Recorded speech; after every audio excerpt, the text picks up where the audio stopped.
Good day, everyone. This is Carpo here, taking the time out to make a video today, as I usually do. I'm feeling a little less motivated to make them, and I don't force videos.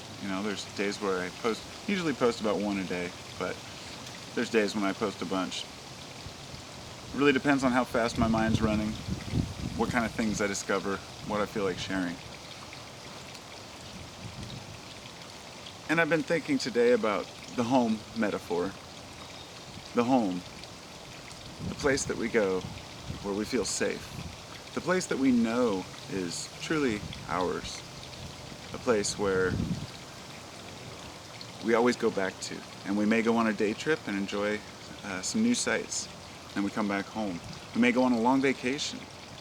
But no matter how awesome the place is, we always long for home and return to it. And in my spiritual life, if you will, this is exactly the metaphor that I guess would apply to the life that I live. I go off on tangents. I go into a particular area of interest. But it's not just about learning things. It's about different behaviors. And some of these are cyclic behaviors. Some of them are one-time experiences. Some of them are experiments of trying to see what it's like to live with a different point of view. But I look back and I see it reflected if I flip back through some of my videos from, say, last year, and realize that, you see, for me, the way I see it, it's about personal growth. It's about integrity as a society and as an individual, being able to return to my home base, which is where I'm at right now. And I guess I'm not quite home yet, but I'm on my street. And I've been off on day trips and vacations in my mind. I've been delving into new subjects that I wasn't previously interested in, or maybe ones I was but never got a chance to look into. I am trying out new ideas about, I guess, how to behave. I guess as an individual, not with other people, but in my own mind. See, when I make mistakes, I'm aware of them, and I am constantly critical of myself rather, to ensure that I'm not falling too far off my path. But if I don't go at least see the sights, then I can say, I can't say that I was there. I hope you feel me there. Life's a pretty amazing thing, and sometimes we go off on a mental vacation to a certain area that it's hard to get away from because it's beautiful. The sights are nice. The water's warm, everything's perfect. But eventually we get homesick and come back to those principles, my principles, I guess. This is me, that make me who I am. And I really, really do have a strong desire to be the best person I can, but without fooling myself and without thinking that there's some level of perfection that I've attained that no one else has, or trying to think that I know more than anyone else has or is, and without trying to get too defensive yet still voicing my opinions. And that's what I mean about feeling out life. At what point does voicing your opinion in a discussion, let's say, become dominating? And these are the little keys to life that we need to figure out. But it's not going to be the same with each person. Some people have a higher degree of sarcasm or tolerance for BS. I personally, say getting misinterpreted in the way that I say things when I'm hanging out with a friend or something. Who knows what people may think that a person means when they say something, but sometimes I guess we're just off on these different thinking patterns that are very difficult to put into words. But coming home means, to me, I find there's certain things that I can apply to my life, things that bring me back to myself. Meditation is one of those things. Reading, you know, inspirational reading and stuff, that brings me back to my place. Listening to people like Alan Watts or Manly P. Hall always bring me down to the basics.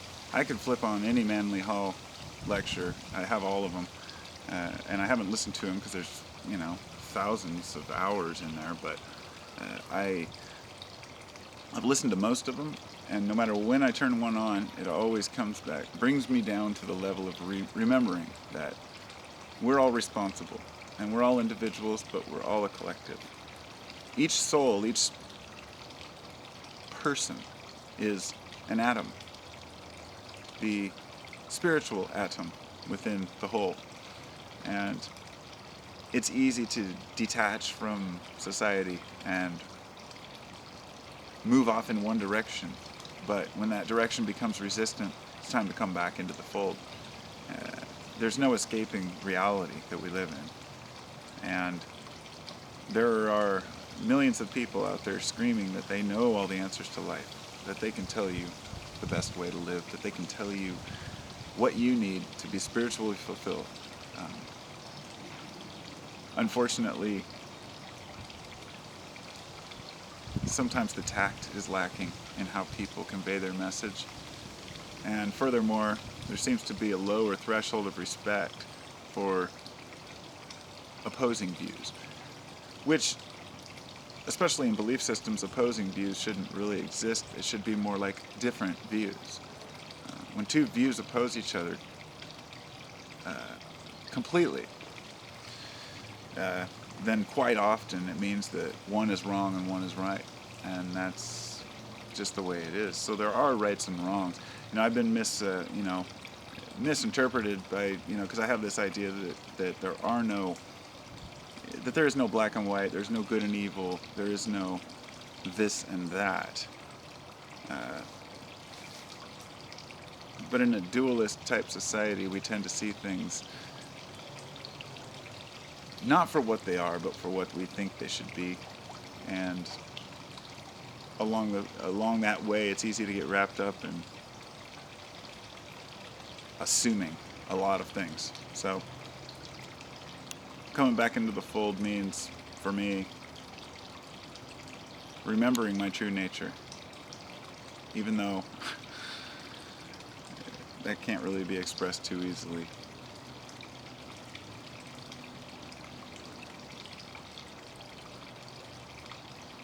The moment of silence, or a pause in your day, just stop and sit and look at the plants, look at the grass, watch a bug. These are the things that intrigue me.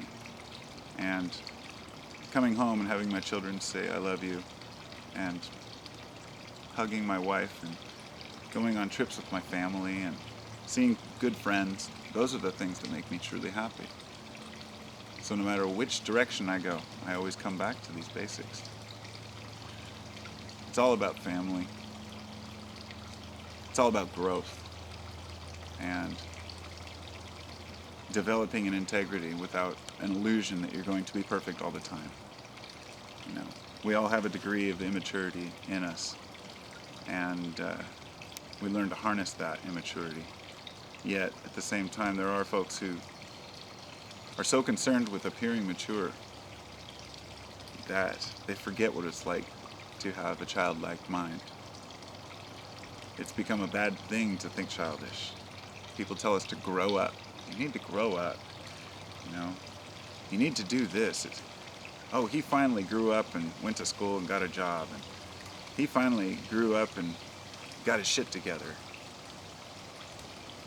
Getting your shit together never has anything to do. When people say that, they seldom mean, wow, this person got his mental thoughts in order, because that's not productive in our society. That's not something that we cherish, What goes on in a person's mind isn't as important as what we think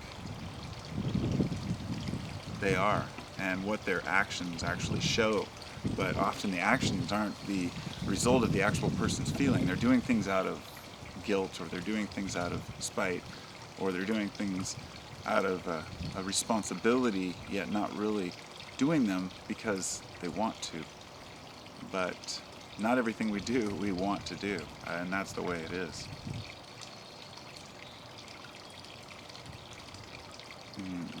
It's so nice out. Such a perfect day. Summertime is my happy time. Go figure, huh? Just remember, people, folks are going to tell you what they think, and that's okay. Folks are going to try to tell you how to think, and that's okay. People are going to point out where you're wrong, and that's okay. We're going to make mistakes, and that's okay. Never dwell on the past unless it's benefiting your future by not making the same mistakes. And just live and let live. Let people do their thing, as long as it's harming no one.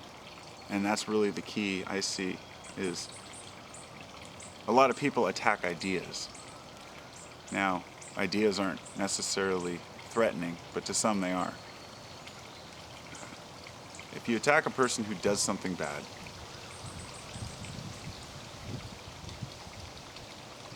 I mean verbally attack them, I think that that's a responsibility that we have. If you see injustice being done, to speak up, but not for a person's opinion, so long as it harms no one. This comes down to many facets, so I'll just leave it at that. Peace out, everybody.